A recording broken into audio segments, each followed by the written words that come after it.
we're riding. Hype happy hour, talking about life, so you might feel empowered. Hype happy hour, tornado on the mic with a guest giving flowers. Hype happy hour, tools, interviews, provide life tapping power. Hype happy hour, positive and light with advice, build your tower. Happiness is key, so you gotta bring the smiles out. Inspiration needs a bit of passion to just wild out. Positivity and optimism when we ride out. Enthusiasm and dreams, gotta feed them till your time's out. What is up, everybody? We're fucking riding. Hyped Happy Hour, episode 9. Can you believe it? We are here. We are riding.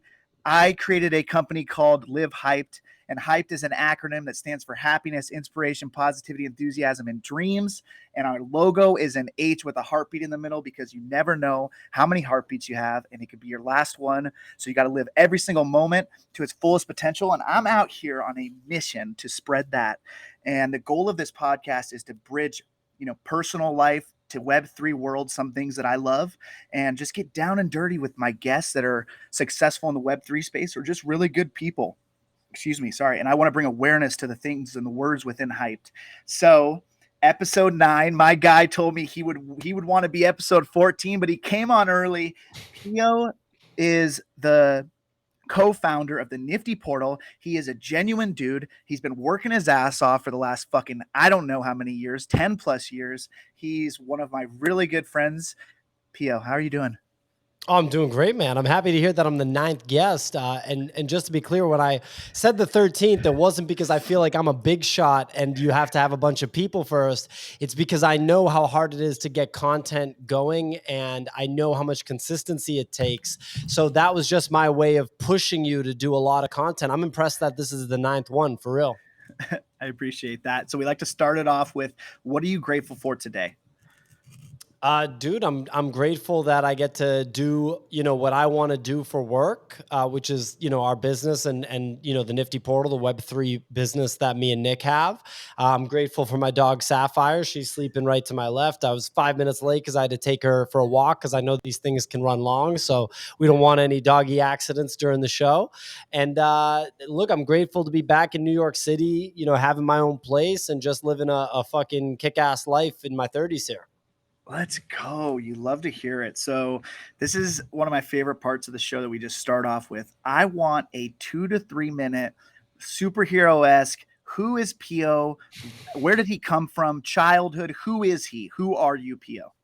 Yeah, man. I grew up in the Boston area. It's a really, kind of blue collar place to grow up. A lot of old school mentality, literally like dating back to the Pilgrim days, old school, right? So it's I think it's a good place to get brought up when it comes to like work ethic and attitude and developing thick skin and all that, So grew up there. Some key experiences for me was when I was 23, I moved to California in pursuit of continuing my music video directing career. From like 20 to 25, that was like what my whole life was focused on. And that was key for me to go 3,000 miles away from Boston and actually live there, right? Not like a vacation, but actually live there for 4 years and absorb different culture and get kind of exposed to what a totally, totally different scene is like. Man, I mean, like I just try to work hard all the time. I'm passionate about like art, passionate about sports, passionate about, people and learning and interviews and everything like that. So, my parents are Italian immigrants. So like that's part of me too. And yeah, man. That's awesome, dude. Yeah, Italians work their ass off. That's ingrained in us. Shout out to all the Italians. Tell me about your Web3 journey. How did you get into Web3 and NFTs? Yeah. So in March 2020, when COVID hit, I said, New York shut down, and I said, I'm not going to like play video games or watch, like just binge watch Netflix stuff. Like I'm going to make the most out of this time.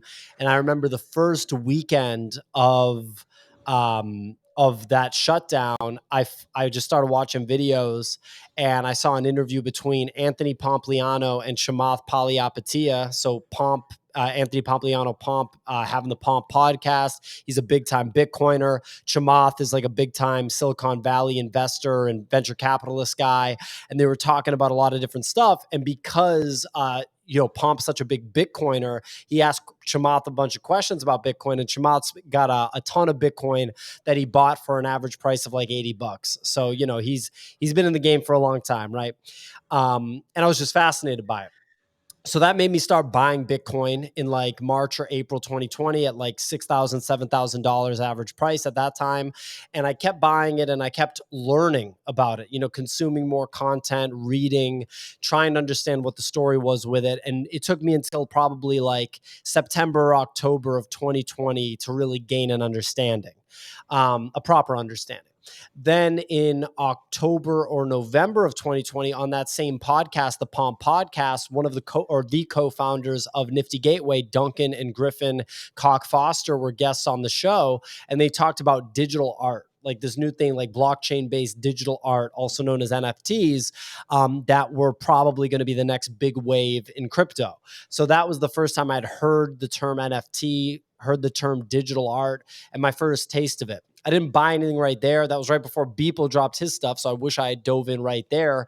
But by February, I bought my first NFT, and by March, I was making NFT content, March 2021. And so since then, it's been a whole lot of content, first content on my own that nobody watched. Then I partnered with these guys, Nifty Culture, and we started to do it like as a team. And that's where I really cut my teeth and got that YouTube channel like over 200,000 hits and everything. And then me and Nick started working together in like August, September 2021. And, the rest is history. Wow, that's sick, dude. That's sick. I think a lot of people probably haven't heard that whole story, even me. And so that was cool to hear. How did you meet Nick? So I was making content with this guy, Sophisticated Art Speculator, now known as Kix, from like May 2021. He was friendly with me and the Nifty Culture guys because we all came from Nifty Gateway. That's where Kix got started too. So I was making content with him, and then he knew Nick from New York for like years. He knew Nick from like 2019 or something from New York. And then they noticed that they were both in the NFT space. And so he went on Nick's podcast that Nick had a couple of times, and then he introduced me and Nick. Wow, that's wild. What a wild story. I love it. And now in Nifty Portal, now look where you guys are at, and you guys are crushing it and crushing Three founders. Three founders, dude. What a just a legendary journey. So we go into every single letter of hype. So we start with happiness. I think happiness is incredibly important. I'm going to share my screen and I'm going to read you my favorite definition of success. And it's very intense. You might have never heard it before, but I'm going to read it. So it's by Ralph Waldo Emerson. It's, what is success? To laugh often and much, to win the respect of intelligent people and the affection of children, to earn the appreciation of honest critics and endure the betrayal of false friends, to appreciate the beauty, to find the best in others, to leave the world a bit better, whether by a healthy child, a garden patch, or a redeemed social condition, to know even one life has breathed easier because you have lived. This is to have succeeded. Very so nice. Tell me your immediate reaction to that. He covered a lot of bases there. It's a pretty solid definition of happiness. I mean, there's kind of a lot going on there. You're getting revered by children, talking about competitors and people like that. Sure. I'd be happy if all that shit was true about me too. All right. You'd never heard that before? Maybe, probably. I mean, he's a pretty big name. Ralph Waldo Emerson is a pretty big name. I'm not going to lie to you. You've reacted the complete 360 of every single person on the pod. So I love it. We're already starting off with some heat coming in. Love it. So we go straight into it. What makes you happy every day? Yeah, I mean, now the fact that like I kind of alluded to before, that I get to do what I want to do for work, right? That was like such a big thing for me, and people that maybe are financially independent because of like family situations and stuff like that, they might not understand this, but like, I always had to work for money. And like doing work that you don't want to do for money is not as good as doing what you want to do for money. And so my whole thing was like, I need to get to the point where I can do what I want to do for money. I briefly was able to do that as a music video director, but the money, it was just such a struggle on multiple fronts from a monetary perspective, but also from like a business and operational perspective. The fact that I'm finally in a place where I can do what I want to do for money is like huge, huge. So that's like the Yeah. biggest thing for me, because that's how you spend most of your time, right? It's like that's most of your life is exchanging time for money, usually, depending on who you are. But So I was going to wait till inspiration to ask this question, but now since you brought it up, like, what does that feel like? So obviously you're saying that makes you happy every day, but you put in several years of the video developing and all that work. How does it feel now to, know that your head down work paid off? it feels good. However, I still have a lot more to do, like a tremendous amount more to do. It's not like I can just kind of rest on my laurels at all. I have like a massive undertaking that I'm doing right now. It just feels good that I get to pour all my time into that, and I don't have to waste time doing something that's not relevant in my eyes, right? Like, I understand contributing to society in different ways is obviously relevant, but like for me, it was all about getting to the point where I can do something that I'm really excited about. That's awesome. Yeah. So like when something like that happens in my life where I achieve a goal like that, it makes me want to go harder. Is that what you would say? Like now you feel that? Yeah, big time. I mean, like, I'm really pouring it on right now and trying to like just do more, and I'm happy that I get to do this podcast with you on a Sunday, showing support for you and also practicing being a guest on a podcast and experiencing something different on a Sunday, right? So it's like, this doesn't even count towards the week work. And I did a podcast earlier on Twitter Spaces too, for a different brand. So it's been a productive day. But yeah, man, I'm trying to just continue to like learn. It reminds me when I first was diving deep into the music video stuff. And at that time I was still in college. So, you're in a different position at that time. You're young. I was like 19, 20 years old. So I'd be just consuming, every interview with Quentin Tarantino and every book written by like Martin Scorsese and these different people, just trying to like absorb as much as you possibly can. And I feel like I'm back there, and that's my favorite place to be, period. Let's go. All right. We're grinding. Um, what's the happiest moment of your life? What was the happiest moment of your life? Shit. This is I how don't know. everybody goes, oh shit. I What don't is it? know, man. It's tough. I mean, the happiest moment of my life. I mean, I don't know. It's hard. Like, it's easy if you have kids or you're married, because then you just like, that's an easy one. You're just like, yeah, my kids. And everyone's gonna take that. No one's gonna be like, bullshit. Like, Yeah. when your kids were, like, so. I mean, look, I don't know if there's like a singular happiest moment, but I'd say that right now is like the most full tilt, like just overall happiness, because of the things that I already kind of talked about. It's like the combination of everything over the past 2 years, right? Getting to this point was great, but I had gone full reset and I moved from New York back to my mom's house to try to like just make this whole thing happen, in the most extreme way possible. Like at 30 years old, to move back to your mom's house just to eliminate all bills. I was making like 130 grand or something the whole time, at my day job at the time. So I was like making like solid money, living at my mom's house and just not having any expenses, just going full tilt, trying to create a situation where I didn't have to have a day job anymore on the other side. Now I'm doing all that still, but I am in New York on my own with my dog, back in the city I want to live in. So right now it's just fucking awesome. Let's go. No, I love that. I love that you had the humility to move back home. I think a lot of times people are scared to do that, and it's like because you had that humility and because you had that full focus, uh, drove you to where you're at now. And in just 2 years, it's crazy. Like a lot of times it takes even longer, but the fact that you went so hard head down and you committed everything you had is like a motivation that I have for this podcast is like just no regrets, right? Like we have one shot at this, we have one life.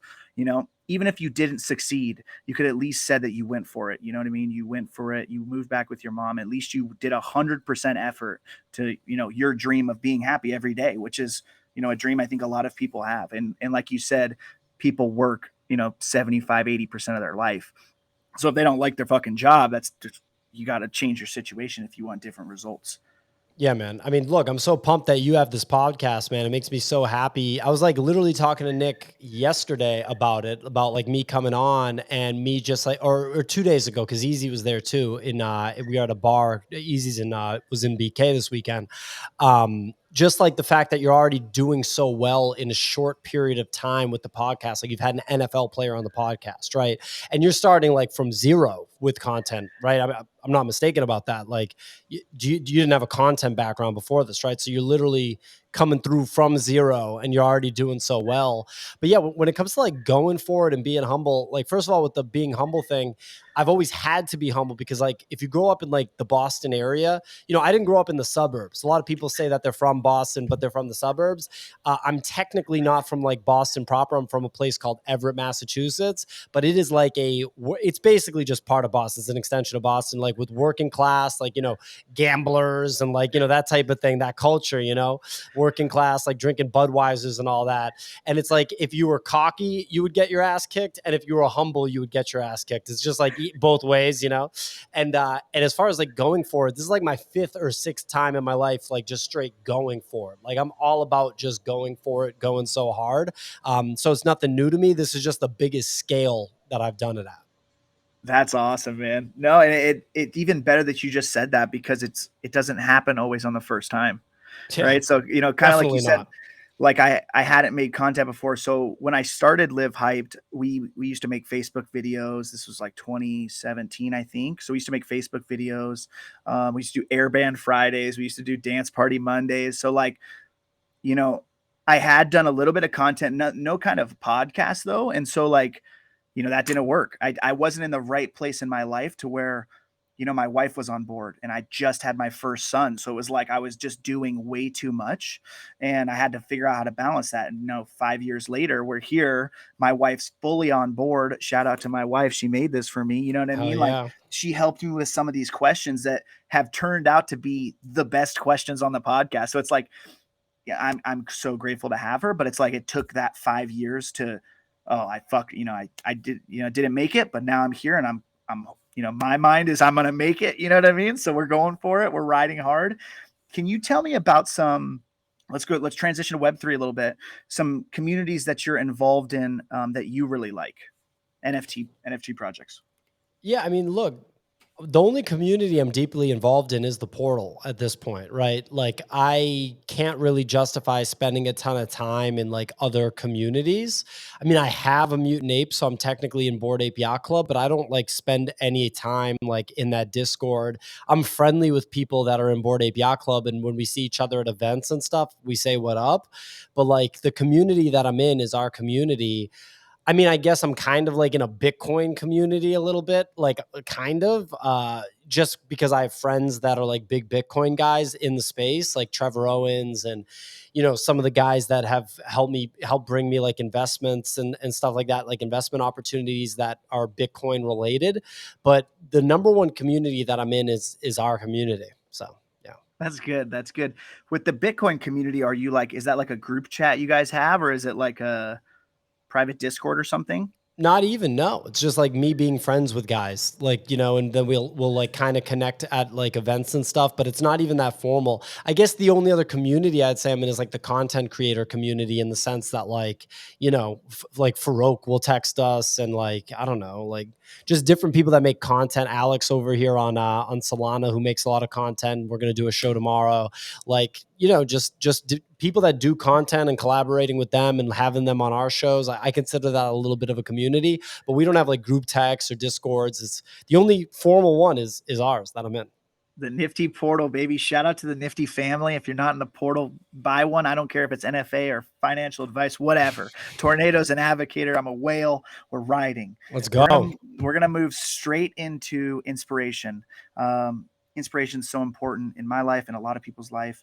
It goes back to one life. We got one life. So if you wake up every single day, what drives you to be better? I just want to throw you some flowers and say that you inspire me, man. You inspire me with your drive. You inspire me with your content. You inspire me with hearing your stories. I appreciate you sharing that. And, I'm just inspired to be, like you, but also do my own thing. And I love that there's so much inspiration in this space. So I had to throw you some flowers. Thank you, bro. This is a good question. What is one lesson that you've had in life that you had to learn the hard way? How many, dude? So many. Are you kidding me? Like a Give million. us a few. Give us a few. Give us a Oh few. man, I've just been like completely smashed like by life lessons. I mean, dude, even recently just getting wrecked in like participating in financial stuff. You just get like completely bodied. That's something. I've been fired from like, corporate jobs. I've moved into living situations that were like horrible and like signed leases that I had to like fight to get out of, like, just ridiculous stuff like that. I've just always like gone for it. You know what I Yeah. mean? So, oh man, like multiple of each of those things for the most part. I've taken jobs where like the first day I was like, shit, this was a mistake, like that type of thing. I've like, gotten too aggressive in situations and I'm like, oh shit, is this about to get like physical? Like things like that, like all sorts of stuff like that. So, yeah, man. Give us a story about that right there where it almost got physical. Give the viewers a story. I mean, I don't know. Like I can be like a really fiery person and like really like, I'm like passionate and fiery. I guess here, let me go to the job firing stuff. So I'm going to tell you a good job firing story. So I, during like that time where I had day jobs and I was just trying to make money to survive so that I could do YouTube at the time. I was like, yo, I'm going to have a cooking YouTube channel. That's how I'm going to like come up is I'm going to do a cooking YouTube channel. I'm going to take the music video skills and make like hot cooking videos with like hip hop beats and like chop them up nice. Right. And so I took a job at a bank because I thought it was going to be like easier, right? Like, or like chill. Cause compared to like, commission based, recruiting, which was the career that I was doing at the time, it was going to be chiller to have like a 6-figure salary and just like show up and do the job at a basic level, blah, blah, blah. So I remember the first day I got to work, they were calling me the new HR guy.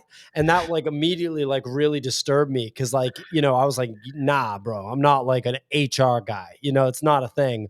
Cause like recruiting, it's like a commission based thing. It's like a sales thing. And like, calling it HR is just really weird. And it's not like something that you ever thought you were going to be called or whatever. So right off the bat, it was off. And like immediately I was like, shit, did I just sign up for something not good? And they like refused to use technology the whole time I worked there. They were basically treating me like an administrative assistant, like just doing admin work all day. I was like, yo, you like misrepresented what this job was. Like, this is not what I'm trying to do. And I eventually got fired from it. But I had already taken another job when I got fired because it was like so horrible. I was like, yo, I got to get something else. So I had taken another job and I had a trip to Thailand coming up. Like I like to travel. At that time, I would do these like vacations, which I just don't do anymore because I'm not in like a position to. Like I'm trying, like maybe we'll go to Lisbon this year for that Solana conference, and that'll be like a vacation, except it's actually just like a work thing. But at this time, I would just go and fucking do that, even though it wouldn't actually bring me anything other than life experience.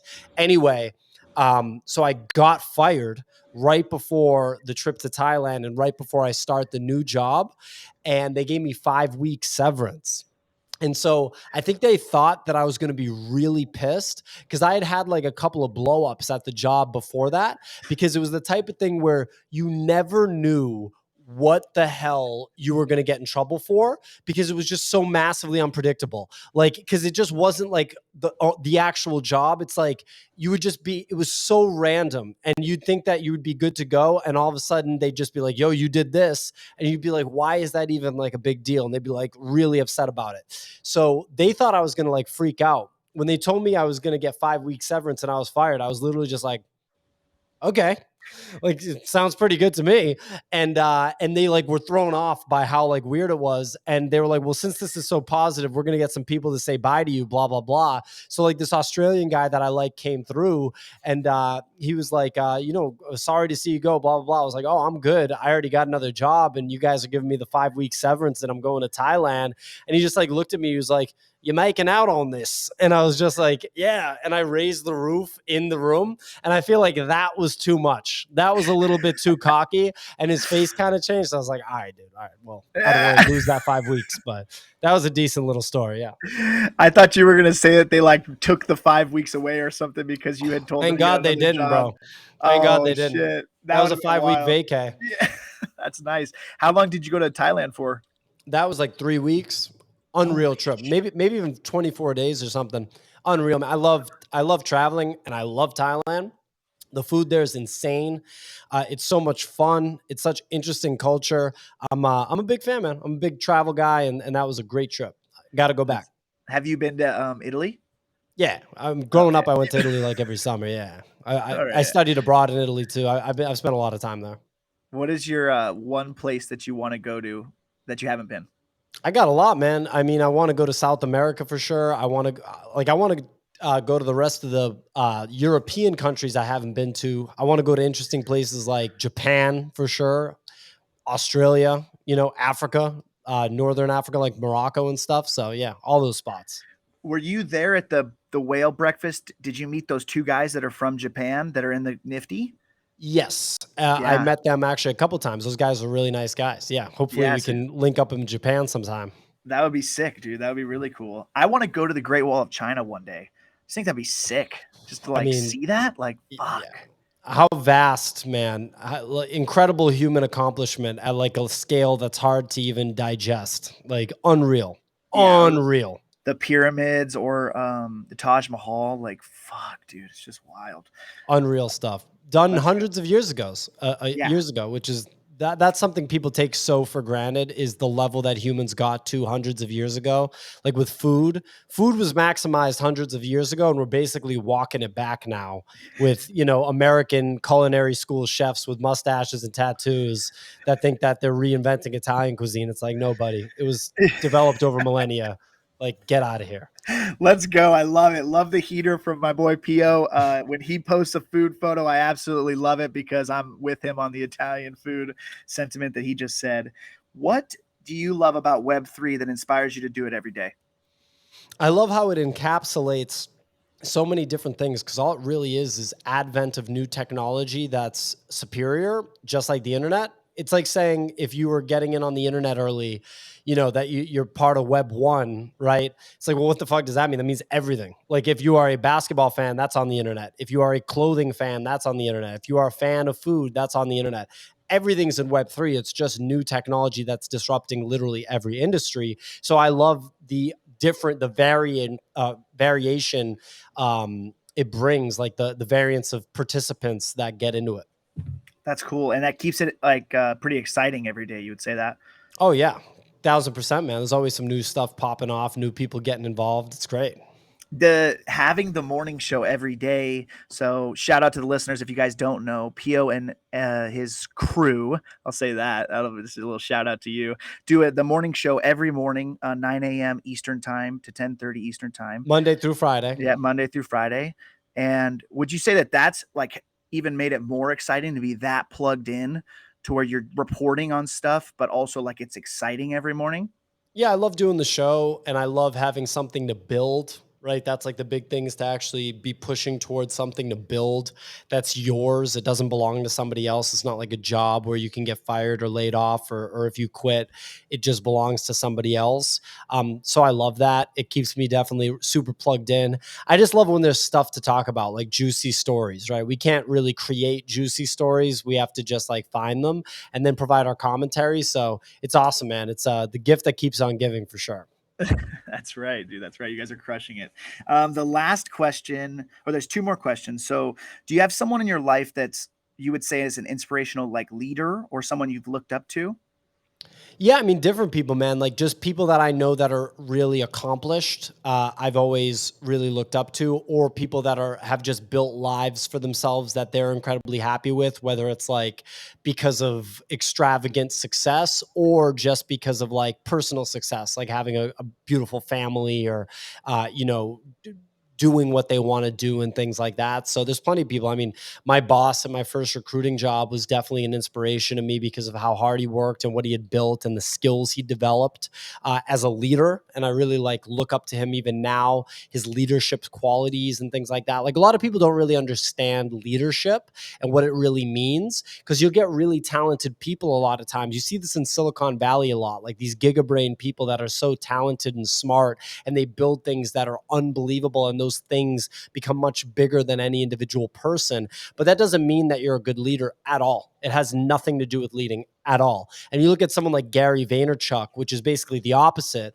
Like there's no like big gigabrain idea that Gary's come up with compared to like making Facebook or making like TikTok or something like that, this scalable technology solution, or making a blockchain or something like that. Obviously, VFriends was very innovative, and there's some cool stuff, incredibly cool stuff that Gary's done. But I can just detect that he is an amazing leader, whether it's with his community, his followers, his fans, his holders, or just the people that actually directly work with him. And my neighbor worked at VaynerMedia when I lived in my first apartment in Williamsburg, and he talked about like how warm Gary was and some of the stuff that he did as a leader. And I was like, yeah, I'm not surprised at that at all. So yeah, I mean, leadership is a huge, huge, huge thing for me. And I think a lot of people don't understand it and don't pay enough attention to it and don't have skills in it, when you can just develop those skills, but you have to like turn it on. You can't be like blind, right? You got to like put the glasses on or whatever and be looking at it through that lens. No, I love that. I love that point. I agree with you 1000% on that. I think a lot of people don't know the true meaning of a true leader and a good leader. And leading from behind, I think, is something that's so massively underrated. It's not even funny. And Gary, yeah, of course. I mean, every person I've met that has worked at VaynerMedia or worked with Gary had like just the company culture that he has created is so strong. And you know that that's because he's a good leader. So I love that point. What this is going to be good because you're a fucking sports fan. I know you. What's your favorite inspirational movie? Inspirational movie. It's a good question. Well, if I just go sports movies, what's a really good one? Inspirational movie. I feel like you don't. I feel like you don't want to say a sports movie, which is absolutely fine because there's been quite a bit that were not sports movies. I'm like inspired by like really incredibly good movies. So like Kill Bill is a big inspiration for me. I've like studied a couple of the scenes in the Kill Bill movies like at length. It's just incredible filmmaking. And that story is really cool, of like the wronged bride who seeks revenge on everybody. It's just cool, so I like that one. There Will Be Blood by Paul Thomas Anderson is a big one. That's like about the perils of success and basically trading in your soul for success. So that's a really good one. The guy goes through absolute hell to build this empire, but he turns into like the biggest asshole ever and literally kills a guy at the end. And spoiler alert. And is estranged from his son, just trades everything for success. He lives in a mansion though. He's got a bowling alley in his house, but he's like, he murders somebody and loses his son over it. I want you to know that in that first definition of success, there was absolutely nothing about money. So I felt like you would have liked it better after what you just said. Yeah, man. Yeah, of course. I did not like it. I'm just giving you a hard time. All right, cool. That was good. That was really good. No sports. That's fine. We've had Pursuit of Happiness. What's the best? Yeah. What's the best sports movie? Like Creed, Rocky and Creed's pretty good. Yeah. Yeah. I would say the ones that have been on the show are Hook, Pursuit of Happiness, Remember the Titans, which is my favorite movie, is Remember the Titans. I'm really harsh with movies. I'm just like, yeah, Remember the Titans is corny. Obviously, it's a legendary movie, but I'm just like, yeah, that shit's corny. You know what I want? That was the hottest take I've probably ever had on this podcast, and there you can bet your ass I'm clipping that shit. And you're about to, yeah. I don't know what the community's gonna say. There's a basketball movie that just dropped with Adam Sandler in it on Netflix that I haven't watched yet, but it almost looks like it might be pretty good.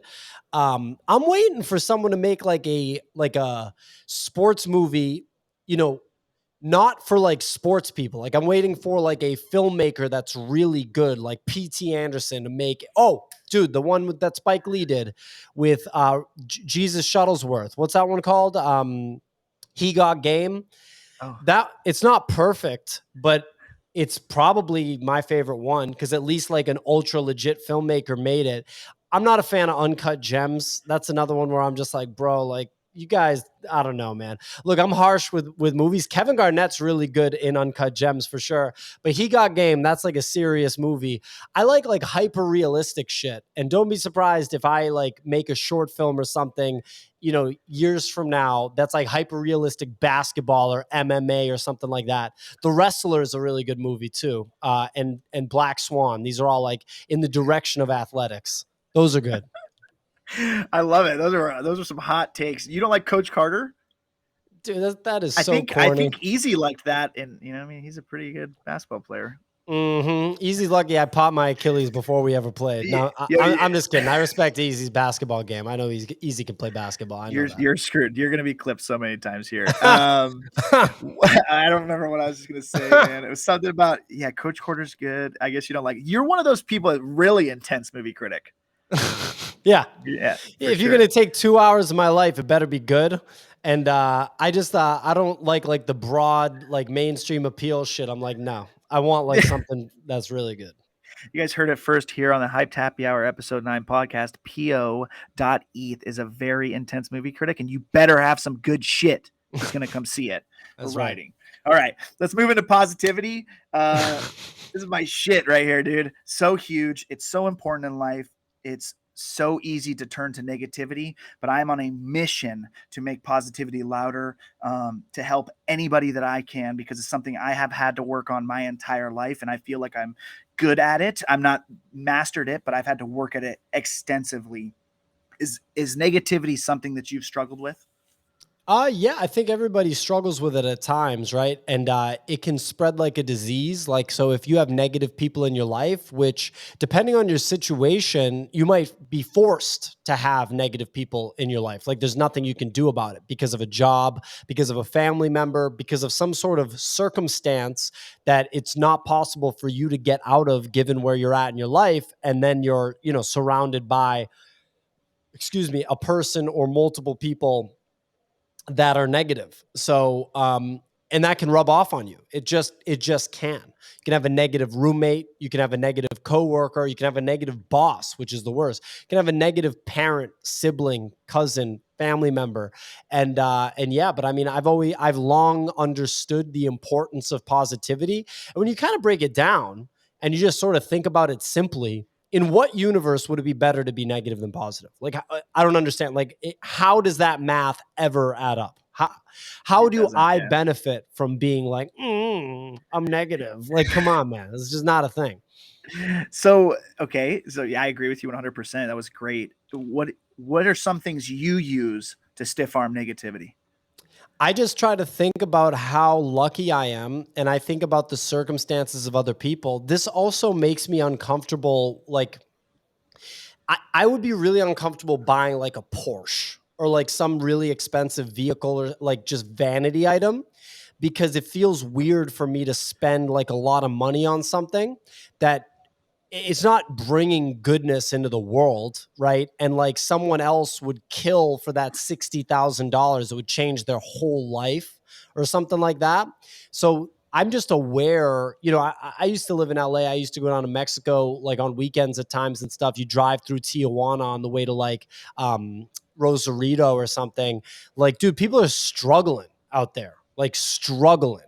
I went to Cuba before. Come on, man. Like literal communist Cuba. Thailand, there's parts that are not great although it was like one of the safest places I've ever been. In Europe, you got gypsies pickpocketing people because they got nothing else to do. Like, just all these rotten situations. So I'm just like totally aware of those issues that people face. And so I'm just like, grateful that I have what I have. And I just try to like stay positive like that. Physical fitness helps me a lot, like exercise. That's why my Achilles injury was so challenging, because I was not able to walk for like 7 weeks or something like that. I don't remember how long it was, but like literally non-load bearing for at least a month. And then you're on crutches, which is like no way to walk. It's not, or excuse me, I was on crutches the whole time, but you know, you're walking in a boot and you got this like gnarly limp. You're not very mobile. And it was during the winter, just wasn't great. You know, not getting sunlight during that. I'm really big into biology and not pushing back on biology, and not pushing back on the fact that we're evolved apes, because a lot of people will try to do that. You'll get like intellectual types that try to act like they don't have to exercise and stuff like that. And it's like, no, dude, you're literally an evolved monkey. Literally, like that's it. That's all you are. You're nothing else. And so you need to do the things that you've evolved to do over millennia. Otherwise, you're going to feel like shit. Like otherwise you're not living life to the fullest and maximizing your physical presence. Yeah, no, I love it. When you're exercising or you're, doing some type of fitness, you release endorphins into your brain. Exactly. So like some of the healthiest ones in the world. So it's like, it is such a positive benefit in your life. Like I've been telling so many people lately that they don't have time. They tell me they don't have time. And I'm like, listen, dude, I got 3 kids. I work a full-time business during the day. I'm shooting a fucking podcast, but I go out and I bought a heavy bag and I'll hit that shit for 15 minutes and I'll go hard for 15 minutes. Sometimes I can get 30 minutes, right? And it's like, but that's all you need, to be better, right? If you want to better yourself and make a positive impact on your own life, you have to do those things to take care of yourself. And so I 100% agree with that. I hit a heavy bag for the first time since I popped my Achilles last week. I even was throwing kicks. I was like, this is unreal. It feels so good to still be able to do this. Cause like you go through this cycle where you're like, yo, I'm never going to walk normal again at the beginning. Then you're like, all right, I'll walk normal, but I'll never be able to pick up something heavy again. Then you're like, wow, I actually can pick up something heavy again, but I'm never going to be able to play sports again. And now I'm like, yo, I'm going to be back to 100%. I'm going to be fucking kicking the bag hard. Let's go. So, yeah, I love it. I love it. So you're a big fan of MMA. And did you used to work out with the bag a lot before your injury? I started training boxing when I was like 20 on my own. When I was 28, I started doing jiu-jitsu. When I was 29, I started training boxing in a boxing gym. And then when I moved back home to my mom's house, I joined a sick martial arts gym where I trained jiu-jitsu under a guy that fought Jose Aldo, who's from Brazil. He's fucking awesome. Like one of Jose Aldo's professional wins is against my jiu-jitsu instructor, and the Muay Thai guys were really great teachers too. And honestly, I put like a big focus on that for the first year of living at my mom's house. And then I gradually had to curb it because I was working a day job and getting so deep into Web3. So first Muay Thai got pulled back. Right. That was the first thing to get pulled back, but I was still going to jiu-jitsu. And then unfortunately I pulled it back out of jiu-jitsu, and then I hurt myself playing hoop. Like the first time I'd played hoop in months, in January 2022. So this year in January, but, I'll be back to Muay Thai and jiu-jitsu, retired from basketball. I'm fucking done. We're not popping another Achilles, bro. It's not worth it. Have you started looking at places like around you? No, but I'm still PT. Like I'm 6 months removed from a Achilles rupture, which is like at 32 years old. Like it's a major injury. I'm going to the gym 5 to 7 days a week right now, doing PT and weightlifting and getting back into hitting the bag. But I'm not at the point where I'm wrestling with grown men yet. No. How long do you think? You think like 6 months, 6 more months? 6 to 9 months at most, and I'll be back training. That's what I'm talking about. Training. All right, we're riding, dude. You're putting in that work. I love to see it. What do you think the biggest positive benefits of Web3 in the world can be? And are everything, man. I mean, the number one, because when you say Web3, Bitcoin is a part of that. And so the number one thing is separation of money and state. So a big thing in history is the separation of church and state, right? That was a big deal. Separation of church and state.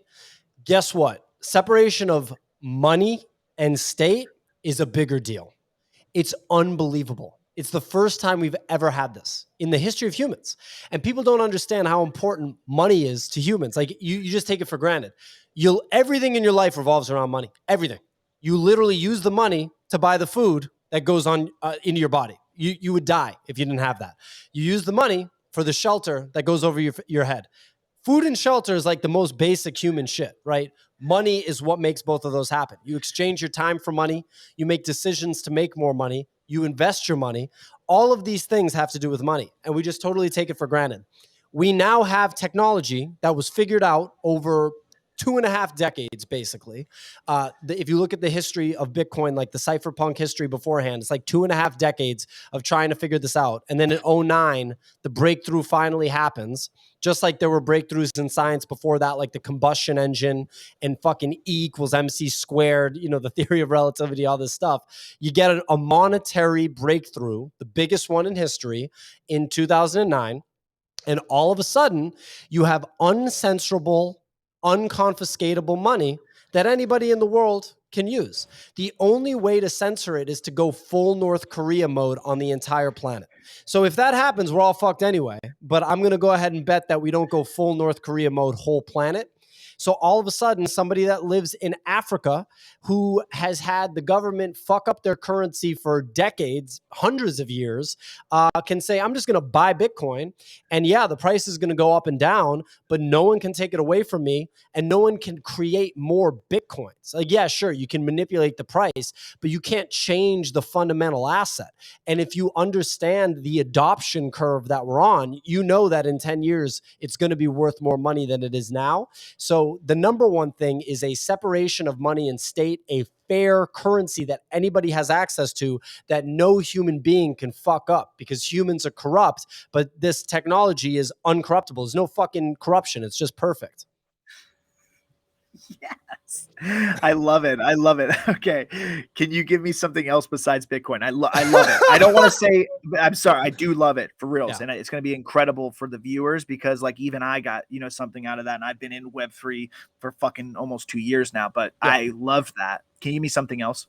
Yeah, of course. I'll give you a layup, one that everybody gets with Web3. We'll just do the artist thing, because that was like kind of the first mainstream blow up besides money for blockchain technology. Like money was the first mainstream blow up. It's like digital currencies, blah, blah, blah, right? But the next mainstream blow up was art, digital art on the blockchain. It allows artists to broadcast their work globally, and then the cream rises to the top, and the collector base is anywhere in the world. So like before, if you were a Montreal artist and you were so good, it was still going to be clumsy for you to sell work to a collector in Japan. Like you're going to ship the print or whatever, like you're going to ship the canvas. It was just weird compared to just press a button, boom, it's mine. You get the primary sale as the artist. And then guess what? If that work appreciates because of the cream rises to the top, and you're one of the people that's getting that appreciation, that collector can sell it. They can get a win, and you get that royalty, right? So that part of it is incredible.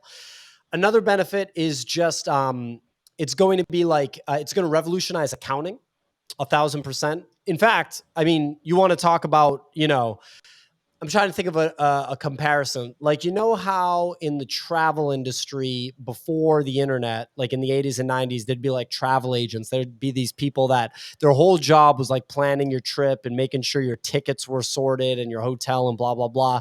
And then guess what? Kayak came on and you just press a button and boom, the whole thing's wrapped up. It's basically what accounting is going to be, because you're just going to plug in your blockchain-based wallets, your Ethereum wallet, whatever, into like some good software. We don't have the good software yet. We're not there yet, but it comes. And whoever does figure out the blockchain-based accounting software, that's a billionaire move just right there. Boom. Billionaire automatically. Literally, instead of dealing with like a person that's an accountant, you're going to plug in your software and your whole taxes for the year is just going to be done in 1 second. Like doing your taxes is just not going to be a thing anymore. It's going to be like 2 seconds. Yeah, I never thought of it. Like, that's interesting for sure. And that's going to be revolutionary for sure. That's incredible. One more is like, the same thing, but for the financial world, from like a lending perspective. Like when you go to buy a house, what a pain in the ass the whole closing process is. It takes like weeks, and you're like going to the lawyer's office and signing a bunch of paper that you're not reading. Initially here. You'd be in there for 9 hours if you were really reading all that shit, right? You're paying a fee to that lawyer. You're paying a fee to you're just paying all these fees. In the few, and you have to provide screenshots of your bank account and fill out all these forms. Dude, in the future, you're literally going to plug in your wallets that have all of your assets, whether they're stocks, cryptocurrencies, cash, doesn't matter. All of your assets are going to just be on this blockchain based ledger. Plug it into like a software, like a bank, like a crypto bank, so to speak. But it won't even feel like a crypto bank. It might be through JP Morgan. It's just with the upgraded technology. And then they're going to be like, oh, cool, you qualify for this loan. And you're like, oh, yeah, sounds good. You press a button and boom. Like, and the fees are going to be a fraction of what it is, because there's no person. It's all automated, man. It's human beings is all about automation, and you shouldn't fear automation, because when you develop automation, more opportunity arises for everybody. So it's all good. Don't worry about the fucking robot apocalypse. It's all good. We're good. I love it, and I can say firsthand experience from buying 2 houses is terrible. And it sucks. the thing is you have to put extreme faith and extreme trust in your realtors, your the people, the a title company, that they're not doing some shit. Like a lot of people get screwed because the lending officer might not tell them that they're doing a variable. Well, they might tell them they're doing a variable interest rate loan, but they're not going to educate them on what that is. And then when they, when we're in a recession and the interest starts going up, and that is insane, and they have no idea. Very scary things. So yeah, I'm pumped about that. That's incredible stuff. The accounting, definitely houses on the blockchain for sure is something is going to be incredible. And there's more. We could talk about it all day, right? There's more. It's just going to disrupt absolutely everything. If you can even just start throwing stuff off, and we could kind of riff on how it could possibly, improve it, But yeah, last thing on what you just talked about, it's like, look, my mom tried to be like a writer, like a novel writer and like a playwright. She's like an artist, right? And then she ended up being a school teacher. She's not good at math. Like, it's just a thing. She's not like nasty at mathematics, I have an engineering degree, so I can like hold my own with math. When we did her refi, I was like really kind of going through and being like, all right, this fee, this percentage. And I got to the point where I was like, yes, this all makes sense. And here's why, mom. But she never would be like, never in a million years. So she'd basically be trusting somebody, or you'd have to have access to somebody that does have above average mathematical skill. It's not entry level mathematical skill to be able to get all that down. So. No, I agree with that. Absolutely. Some nuggets of information from my guy Pio. Let's move straight into enthusiasm. This is my jam. This is what I am. I'm an enthusiastic dude. I'm excited. I wake up ready to crush the day. I thought you were going to be like really extreme in person when we met because of your enthusiasm, but you're like normal. You know what I mean? Like you have like social awareness and everything. I was like, okay, cool. So he's a totally normal guy. But going into it before we met you, I was like, yo, is this guy going to be like a lot? But yeah, no, you're good. Wow, I appreciate that. No, listen, something that I've worked on for a really long time is self-awareness. My wife beats me to death with it, is self-awareness every day. And, a lot of times I get just crazy excited, and like in conversations, but, there is times and places, and I sell stuff for a living. So I have to be aware of my customer. I have to be aware of myself, but also I can say with 100% of my heart that because I'm enthusiastic, my sales are next level, because, I can get my energy with my customer. And when you get that together, the synergy is easy. And then, they trust me. And as long as I don't take that trust and abuse it, it's, it's easy to, but I appreciate that. Sometimes I get crazy, but yeah, dude, I'm the same way, dude. I don't shut up. And no, like, you get a little feisty. You're a feisty little guy, dude. Not little. You're tall. You're super tall, but you're a feisty dude for sure. You're Italian. You know what I mean? We got. That's right here, dude. I get it, man. That's why, dude. I like wanted to talk to you so much in NYC, because I was like, dude, this guy's Italian.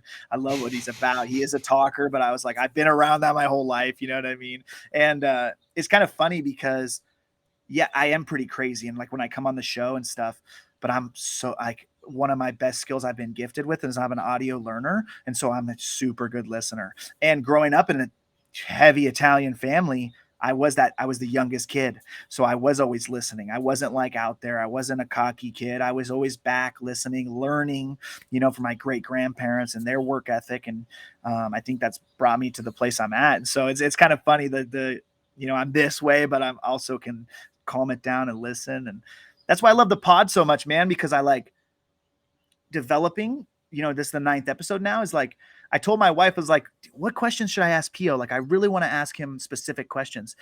And she was like, I don't know. And we started thinking about it. And I was like, you know what? Lately, when the guest comes on, I don't even need to write it down because I've been like being able to develop a question right now. Yeah. And that's been huge. incredible. Yeah, that's been incredible to have.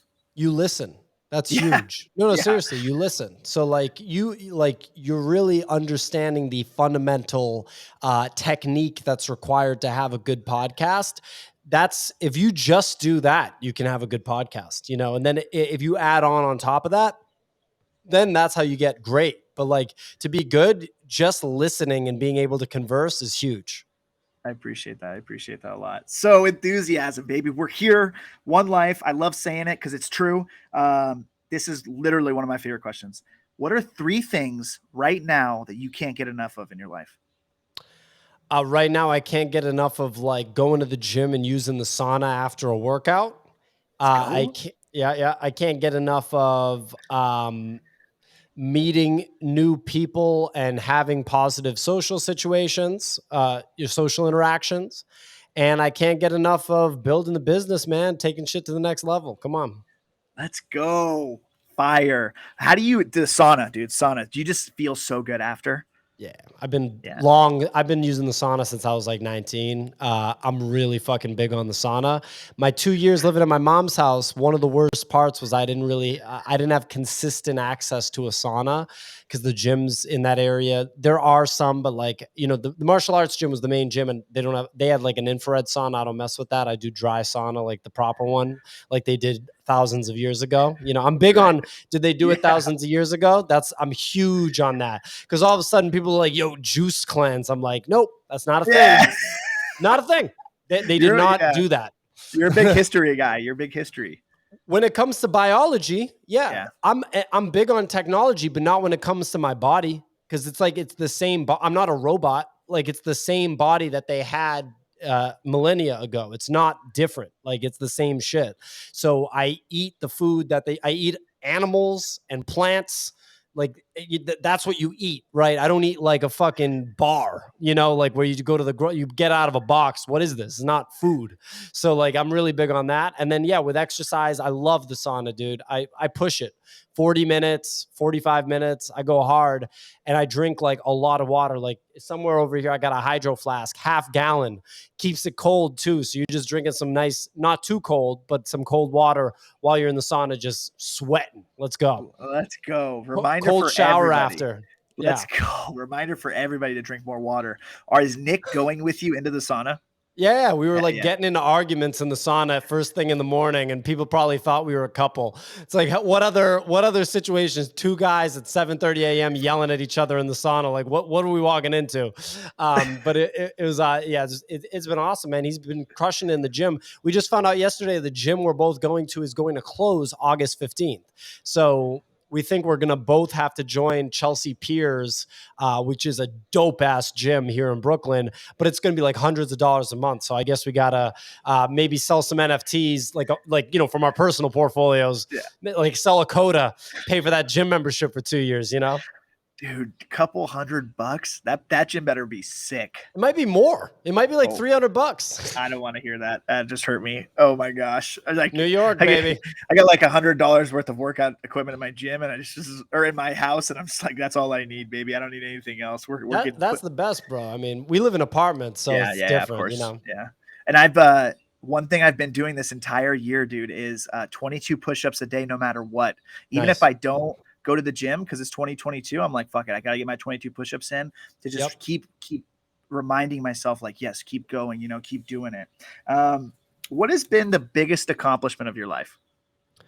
I think that we're in the throes of it. I don't really think I've accomplished anything bigger than the not that big of an accomplishment that we've had so far, but hopefully the eventual massive accomplishment of, the portal and what it becomes, this Web3 media company that we're building and community that we're building. I have to think that this is the biggest accomplishment. Like, I'm not a big subscriber of like graduating from college is a big accomplishment. Literally everybody does it. Like everybody you know has a college degree for the most part. And I'm not throwing shade at people that don't. I actually think it's better to not go to college. I'm like in the Gary V camp in many ways. You know, that's you. That's fucking smart, bro. Yeah.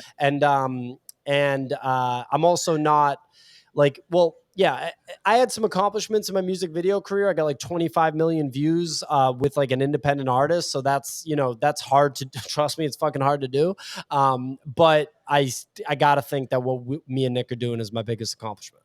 That's awesome, man. That is so cool. Yeah, no, I think you guys are crushing it, man. And big things have happened. We're just waiting for time to catch up. You guys are doing the work, man. I love saying that. You guys are on a massive winning streak. Just grateful to be a part of the ride, and being able to invest in your guys' company has been something I'm proud of. What does your mom think about it? Like, does she understand like any kind of NFT stuff, or is like, what does she know? She understands it like a little bit. You know, like I can't say that she's got like a totally involved understanding. She knows that we're doing well, and she knows that she understands like Bitcoin more than NFTs. You know, but she understands NFTs a little bit. I think she still frames it as like art. You know, that's kind of like how people frame it when they first get into it, but then they can kind of like peel back the layers. But she understands we do a podcast, and she gets like that part, the media part. So I'd say she has like a surface level understanding. She honestly, quite frankly, has a better understanding than if I just go to West Village right now and I just talk to someone in a bar. I bet my mom has a better understanding than that person. She's probably just more excited for you. She's probably so happy that you're happy every day. I'm sure you're pretty close with your mom. It seems that she knew that you were unhappy for a long time working your job. And so I bet she's just so happy for sure. I think she is, man. I think she definitely is. Yeah. That's cool. So the last question on enthusiasm is your most exciting moment in Web3. Can you pinpoint a moment that was your most exciting? Was there like, you guys got 1,000 people in the audience, or what was one time where you were like, holy shit? I feel like it would probably be one of the spontaneous moments that happens with Twitter Spaces, because anybody can just pop up. And maybe when Gary popped up, because both times it was kind of unexpected. The first time it was incredibly unexpected. When G Money popped up, it was actually like super unexpected, but that wasn't that exciting. Now I'm throwing shade at G Money. No, it was exciting. G Money, it was cool. Yeah, I'm trying to think about like, it's the spontaneous thing when like a person just pops up. That's when it's really good, and I expect a lot more than that, more of that. I expect Mark Cuban to just pop up sometime, or Mr. Wonderful, because the train's not going to stop for Web3 as a whole. As long as we don't fuck it up, we're going to keep growing. Right now, our goal is to like grow by 2 to 3 to 4x during this bear market, and to separate from competition. So instead of like us and competition both like going like this, we want it to be like competition's going this way and we're going like this way, right? And really make a statement in that regard. So and then when you get the next cycle of mainstream adoption, I think we'll be very well positioned to be the people that have those big names come on, but more importantly, have a big audience when those big names come on, and have people walk away from it being like, wow, they handled that incredibly well. And then from there, all sorts of incredible doors open. And that's a really exciting thing to think about. That is awesome. Yeah, no, I think you guys are doing a bunch of the right things, right? With Easy's show, your guys' show is doing Easy's great. kicking ass, dude. Don't even get me started on him. Yeah, He's an animal. It's awesome. It's so awesome. Have you guys hit up like Kevin Rose? Are you guys actively, obviously at Zeneca on the show, are you guys actively like hitting up these people? Obviously Gary's been on the show, but like, Kevin Rose is a big name. Yeah. Ryan had hit us up to have Kevin Rose on, I think either right before Moonbirds, I think. And what I think happened is that Kevin didn't know the show was at 6 a.m. Pacific time. And he's a West Coast guy, right? He's a San Francisco guy, I think. He's a California guy, I think. And then Kevin was like, yeah, I'm not in town this week. We just didn't hear back. But we're going to hit up Ryan again now and be like, hey, you want to nudge Kevin and tell him that he should come on the show. I think, Kevin inevitably will come on the show. I have to think. I mean, I can't speak on his behalf, but I have to think at some point he's going to come on the show. I'll be fucking excited as hell for that, because he's a legend in Web3 already, and he's got podcast experience. So a lot. I mean, he's got a huge fucking podcast, so it's gonna be awesome. He's amazing, dude, man. I'm gonna dive into his content even more. But one time I was in a VFriends space, and he just popped in. He just literally popped in and started chatting with everybody, and it was like, there was maybe like 60 people in there, and I loved it because I was like, this is exactly what Gary would have done. He would have popped in, tried to give value as much as he could, and it was so cool. Like, so I agree. I think he's going to come in for sure, and he'll probably love it. He'll probably love the way that you run it. Nick is a clown, but he'll probably love the way that you keep it, and all the people on stage, obviously, Node, Benjamin, you guys are crushing it, dude. That's cool. I think the second time when Gary came on, when Nick was like, yeah, just let me text him really quick. It was like the worst day in NFT history of like all of our bags were down. He's like, yeah, let me just text Gary. And Gary came on like 45 seconds later, and we were just like, what just happened? Was that? Well, it's because he was booked to come on that afternoon for us. Because he's hard to schedule stuff with, obviously, right? Yeah. And so they would only give us like an afternoon time, and we were like, well, fuck it, let's just do it because it's Gary, and we'll do the afternoon time. So we were just going to do another Twitter space that day with Gary, and then he canceled that. And so Nick just texted him, was like, just come on now, and he popped on for 15 minutes, which was awesome. That's like what I try to communicate to people, like the Kevin Roses of the world and these other people that are really hard to schedule time with, is like, well, look, the show's Monday through Friday, 9 a.m. to 10:30 Eastern, period. It is. We haven't missed a day. I'm not going to miss a day besides like the 4th of July or whatever, right? Need a holiday every once in a while. And so just pop up for 10 minutes. The difference between 10 minutes and 0 minutes is so huge, and no one's ever come away and been like, that sucked. And I'm not trying to be cocky, but Zeneca like fucking loved it. Like everybody enjoys coming, so yeah. No, I agree. And I've been a big advocate on our community spaces of like a big topic we've been talking about is not communities, but the projects doing Twitter spaces. Like a lot of projects don't do Twitter spaces. And I relate it back to like Gary. Gary will do a Twitter spaces maybe once a month, and it might only be 20 minutes. But that 20 minutes is incredibly important. So like, I love that point that you made for sure. Dude, the 20 minutes is a huge difference. And Gary's a guy that has long understood not only content, but connecting with his audience. And sorry if I seem distracted. I was just yelling at my dog because she just woke up from her nap and decided to try to attack the furniture, which is a big no-no. That's okay. Shout out to your new furniture in your apartment, right? You just got some new furniture. Yeah, man, got a chair. We're living over here, waiting on the coffee table. Then it's a wrap. No more furniture after that. We are riding. Let's go. Okay, let's move straight into dreams. Huge, man. Huge thing in life. I think dreams are very important. I think dreams are some of the most important things in your life. You got to dream big to do big things. And, I like to think of myself as a delusional optimist. And, so I'm going to ask you what your dream that you have for your life, but I'm going to read what my dream is for my life first. So it helps you a little bit, because pretty intense question. So okay. I am gentle tornado. I am an honest, enthusiastic, and successful man that will inspire others to live their life through happiness. Awesome. So what would your dream for your life be? Yeah, my dream would be to be personally fulfilled, like having a beautiful family and a life in that regard that is, like what I would want. But then like a lot of my dreams are professional, man. I'm like obsessed with professional shit and always have been. Like I always have felt that way. I remember in high school, like there would be like kids that were, on sports teams and stuff with me that you could tell they weren't thinking about what they were going to do with their lives at all, and would even like make jokes about it. Like the idea of just being stuck in the same place that we grew up and having like a local job or something and not being like, doing big things. And I just remember being like so confused and just like, what are you talking about? I wouldn't like say that, but just in my head, like never in a million years. Like I'm going to go get it, So like my professional dreams are to, make our business, the portal, like a massive accomplishment. I told you this in person, like a massive accomplishment and a massive win for everybody that's believed in us, like you, like really anybody that's gotten in up to this point. I still consider it massively early. I mean, the NFT costs $200 right now, right? So it's like no one's late that buys it right now, right?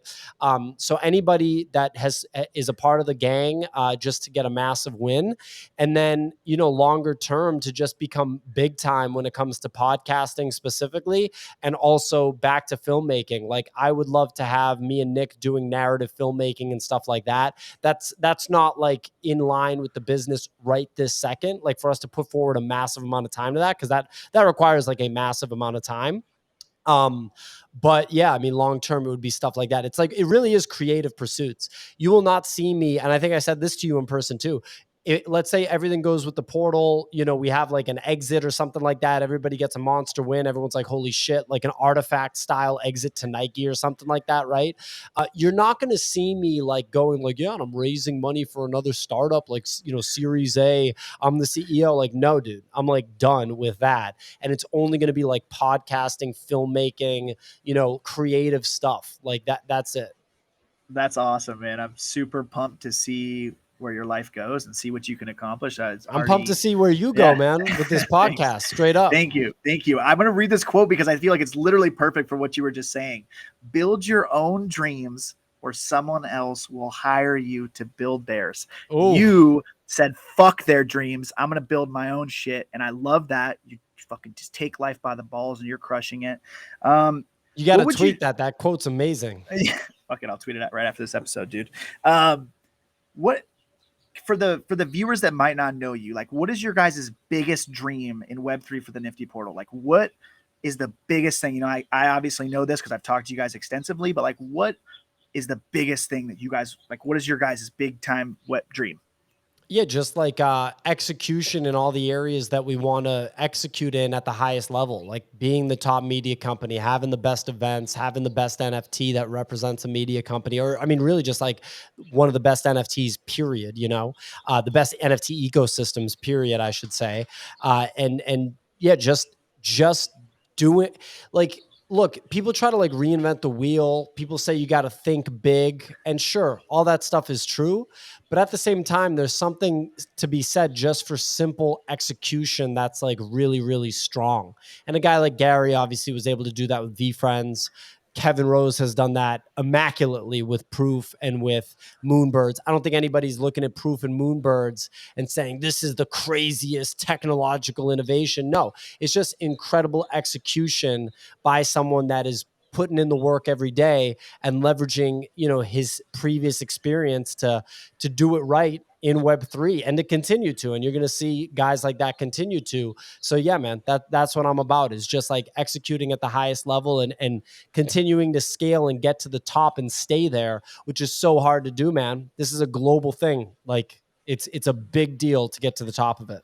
No, I love it. And the fact that you guys are building the business off execution is exactly the reason I bought. You know, I bought as many as I did, and I'm going to keep buying because I'm a firm believer in execution. You can have the best idea in the world, but if you do not execute, it doesn't mean shit. So I love that. This is a fun little question to end off dreams. If you could tell your 13-year-old self one thing, what would it be? What would it be? That's a good question. I think it would be to like, you know what it really would be? It would be to mature as fast as possible. Because, you know, people always say like, don't grow up too fast and stuff. I'm kind of like,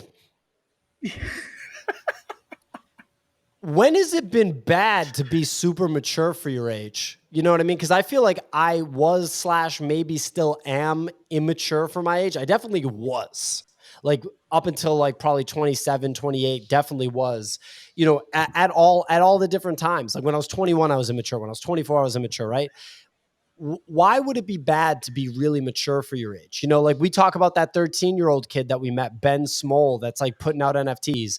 I don't think anyone's like, yeah, don't grow up too fast, kid. He's like absolutely fucking crushing it. I think he made like $250,000 off of NFTs at 13. How is that bad? You know what I mean? Like you don't want to get a big head and a big ego and alienate your peers and you think you're better than everyone else. Like obviously, but like, if I was just very mature for my age when I was 20, that would have only helped. Like, so I would say to be as mature as possible and be mature for your age at all times. I think that would be what I would tell myself. Like grow the fuck up, and now is what I would tell myself. Let's go, dude. I love that. And I can say that like that's something I've done for sure. I'm not like You seem super special. mature, dude. Yeah, I almost have to, like, I didn't have to be, I chose to be, and then now I have to be, right, with my responsibility to my kids and my wife. Yep. And so, and I love that. I feel like I have an advantage to people my age, you know, and honestly closer with a lot of older people. So that's kind of cool that you ended on that. So I'm going to read my favorite poem. You might joke about it. I don't know, man. You're with the first one. This is really meaningful to me, and I think you're going to love it, to be honest. Let me pull it up. So it's called The Dash by Linda Ellis. And it reads, I read of a man who stood to speak at a funeral of a friend. He referred to the dates on her casket from beginning to end. He noted that first came the date of her birth and spoke to the following date with tears. But he said what mattered most of all was the dash between those years. For that dash represents all the time that she spent alive on earth, and now only those who loved her know what the little line was worth. For it matters not how much we own, the cars, the house, the cash, but what matters is how we live and love and how we spend our dash. So think about this long and hard. Are there things you would like to change? For you never know how much time is left that can still be rearranged. If we could just slow down enough to consider what is true and real, and always try to understand the way other people feel, and be less quick to anger and show appreciation more, and love the people in our lives like we have never loved before. If we treat each other with respect and more often wear a smile, remembering that this special dash might only last a little while. So when your eulogy is being read of your life's actions to rehash, would you be proud of the things they say about how you spent your dash? Wow. I'm noticing a theme with the content you present. It's about being rich in spirit and not focusing on material things and not focused on the rat race, so to speak, and measuring yourself by wealth, but rather measuring yourself by the richness in your spirit and in your life when it comes to other things like family and fulfillment. Yes, absolutely. And I love that you chase like success, like you want professional success, but not the, like, almost not the money, right? Like you It's said, not about just having yeah. like sick shit. No, Yeah, it's you like, said I wouldn't buy a Porsche, but I want to achieve success and professionalism. And that's something I love that you said. So the way that we end this off is that you get to leave the audience with one thought, and then you get to ask them a question. Okay. One thought is be healthy, straight up, like physically healthy. All right, let's go. Be Love healthy. it. And my question is, what do you want to do? What are you trying to do? Let's go.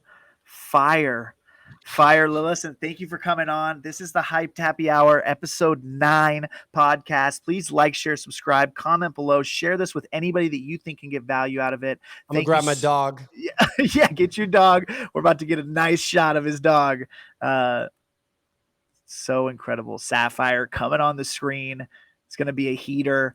I am so grateful to have had Pio on and to have Sapphire on. What a legend. Just grateful every single day. So you guys, go out, live your life to the best you can, because we got one life and we're going to get it. We're going to crush it, and we're going to live hyped.